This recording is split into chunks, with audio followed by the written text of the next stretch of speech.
Momen Hari Kemerdekaan Republik Indonesia ke-76 tahun ini diisi oleh warga Desa Tegalwaru, Kecamatan Ciampea, Kabupaten Bogor, dengan bergotong royong membangun jalan sambil mengenakan atribut merah putih. Warga terlihat begitu bersemangat mengikuti kegiatan gotong royong membangun jalan dari dana Samisade dari Pemda Kabupaten Bogor. Warga pun melaksanakan kegiatan upacara bendera bersama sejumlah aparatur dari pemerintah Desa Tegalwaru. Pelaksanaan upacara bendera ini terkesan sangat unik lantaran dilakukan oleh warga dan aparatur pemerintah Desa Tegalwaru di perkebunan singkong milik warga.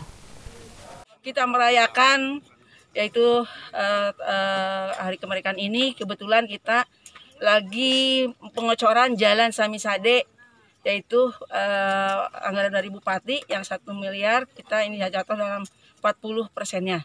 Alhamdulillah dengan pas hari ini kita dijadwalkan pengocoran, jadi sekalian kita merayakan Hari Kemerdekaan kita. Kerja bakti bikin jalan. Bikin jalan. Jalan di mana? Di kampung kita. Kampung. Iya. Ibu kenapa ikutan, Ibu? Ya biar cepat rapi. Biar cepat selesai aja. Ibu tadi ngebantu kegiatannya apa aja tuh? Bawa adukan. Bawa adukan. Ngecor jalan. Enggak berat, Bu? Enggak. Kan semangat. Semangat. Momen kemerdekaan Republik Indonesia yang selalu dirayakan oleh segenap rakyat Indonesia setiap tahunnya ini merupakan bentuk kecintaan warga Indonesia terhadap tanah airnya. Dari Ciampea, Kabupaten Bogor, Iman Abdurrahman melaporkan.